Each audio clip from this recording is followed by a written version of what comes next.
All right, so we got a quick little video here. I just wanted to cover the order of operations again. I see a lot of problems online where people will make the claim that, well, back in my day, we just solved left to right, and we didn't solve multiplication first if it's on the end of a problem. Completely wrong. Really, no textbooks were ever written that taught anybody to blindly solve left to right. Here's a mathematics textbook, teacher's edition from the 1950s. And it says parentheses and other symbols of inclusion are the customary means used to make clear the meaning of numerical expression.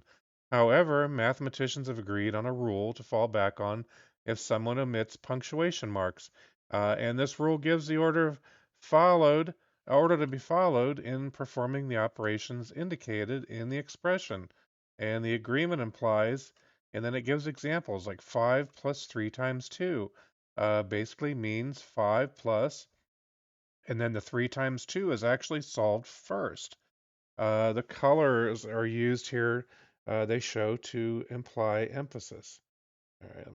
All right, so again, the color they use here is just to emphasize, to make emphasis here that the 3 times 2 is solved before you add the 5 plus 3. So this 5 plus 3 times 2 becomes 5 plus 6 equals 11. This is a textbook from the 1950s. So it was never left to right. A lot of people just misremember. They've forgotten what they were taught decades ago. And basically, it's spelled out all right here. Simplify the expression within each symbol of inclusion. When they talk about symbols of inclusion, they're talking about parentheses or brackets. You perform your multiplication and division in order from left to right, and then your additions and subtractions from left to right. And that would be for problems like this. Now, of course, if you had a more complex problem, with parentheses in it, you need to prioritize things that are inside of those parentheses. And then again, if you have anything like exponents, you would solve those before you would do multiplication or division.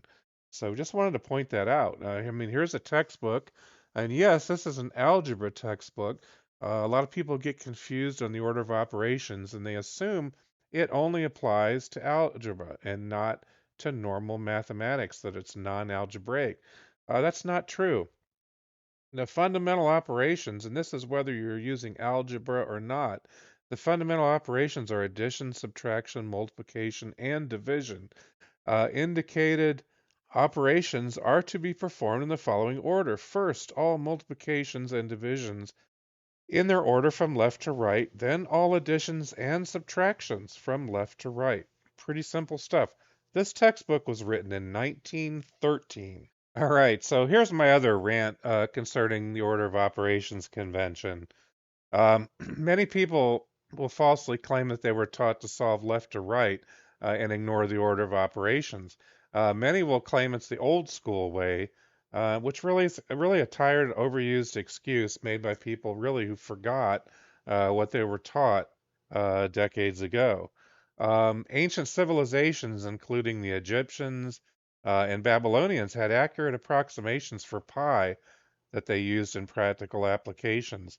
And you can see from the formula for the area of a circle that you do not multiply pi by the times the radius and then square the result.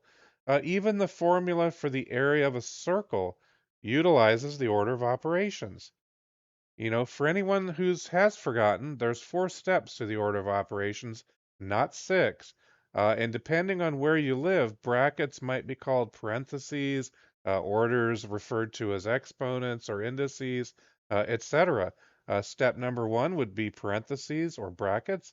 Step number 2, exponents, orders, or indices, depending on where you live. All represents the same thing.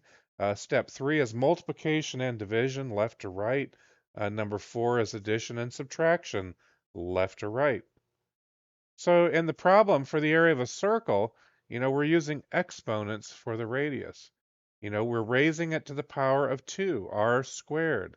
Exponents have precedence over multiplication in a problem where you're solving for the area of a circle. That's why we're solving r squared before you multiply by pi.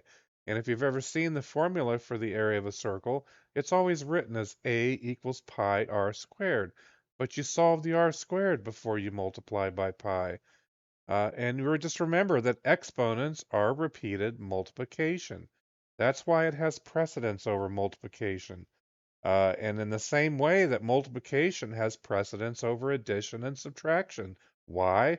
Because multiplication is repeated addition. So the Egyptians calculated the area of a circle, and pi's been known for almost 4,000 years, or close approximation to it. The Babylonians apparently approximated pi to 3, and they multiplied 3 by the square of the radius. So, my hope is that all the excuses about ignoring the order of operations convention will stop. I know they won't. People like to argue. It's not new math, but people like to argue, and I don't expect the end of the Dunning-Kruger effect anytime soon.